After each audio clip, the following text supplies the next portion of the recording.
साथियों, 14 फरवरी को पुलवामा में हुए आतंकी आत्मघाती हमले में देश के 39 जवान शहीद हुए हैं।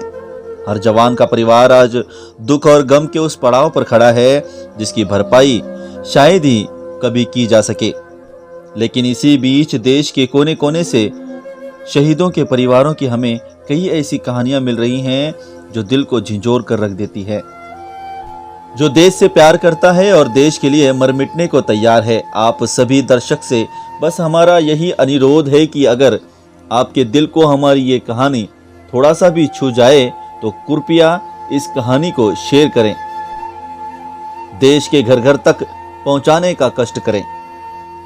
आज भी फोन नहीं किया, मैं बात ही नहीं करूंगी। आज फोन करेंगे तो भी नहीं, कम से कम वैलेंटाइन डे कोई फूल ही भेज देते व्हाट्सएप पर नहीं, इन्हें कहाँ समय है हमारे लिए। पिछली बार तो मेरे द्वारा कढ़ाई करके दिल बनाया हुआ रुमाल से बंदूक को घूंघट उड़ाकर चूमते हुए फोटो भेजा था। इन्हीं ख्यालों को सोचते हुए आज पूनम के होठों पर जरा सी मुस्कान उभर आई। अभी 1 साल ही तो हुआ था पूनम और राजेश की शादी को। पूनम जब राजेश से पहली बार मिली थी तभी उसे अपने होने वाले पति के देश प्रेम की झलक साफ देखने को मिल गई थी।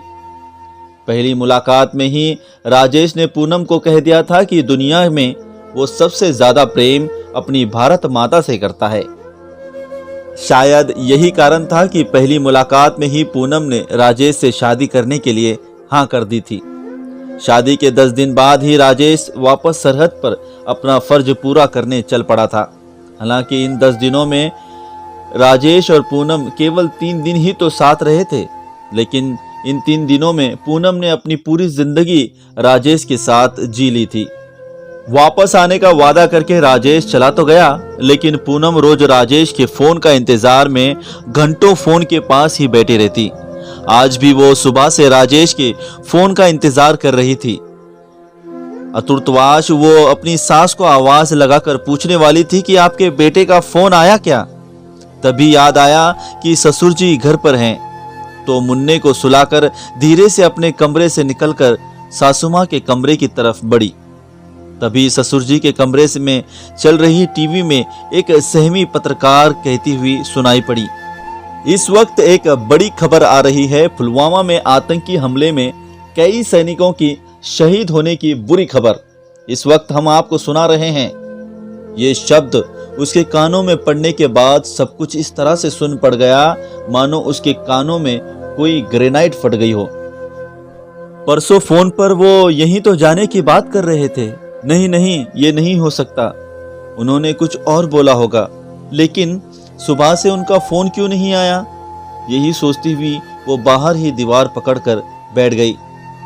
एक हाथगोले का असर कम हुआ और धुंधला छटा तो ससुर जी के फोन के लाउडस्पीकर पर बार बार आवाज आ रही थी, the number you trying to call is other switch off out of the service area. उसकी जब भी उनसे बात होती तो पुलवामा का नाम आ ही जाता था।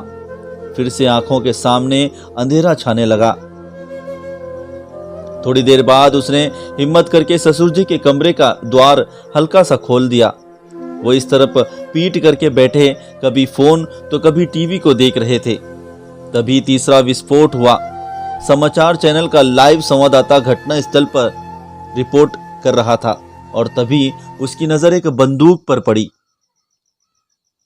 जिस पर एक खून से सना सफेद रुमाल पड़ा था, जिस पर दिल का निशान देखते ही वो धड़ाम से गिर पड़ी।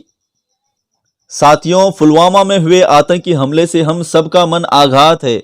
आज हम सभी देशवासियों के मन में इस हमले को लेकर आक्रोश है, लेकिन सिर्फ आक्रोश से काम नहीं चलेगा। देश प्रेम की आग आज देश के हर व्यक्ति तक पहुंचने की आवश्यकता है। इस कहानी के माध्यम से हमारा उद्देश्य आपको शहीद के एक परिवार से रूबरू करवाने का था। आप सभी दर्शक से अनुरोध है कि इस कहानी को ज़्यादा से ज़्यादा फेसबुक, व्हाट्सएप पर शेयर करें और चैनल को सब्सक्राइब करना ना भूलें। टिकटॉक और इंस्टा रील के ज़माने में हमें अपने युवाओं को उनके दिमाग में देश प्रेम की आग जलाना बहुत जरूरी है। तो दोस्तों, इसी तरह की कहानियां सुनने और देखने के लिए आप हमारे चैनल को सब्सक्राइब जरूर करें। मिलते हैं नेक्स्ट वीडियो में, जब तक के लिए धन्यवाद। जय हिंद, जय भारत।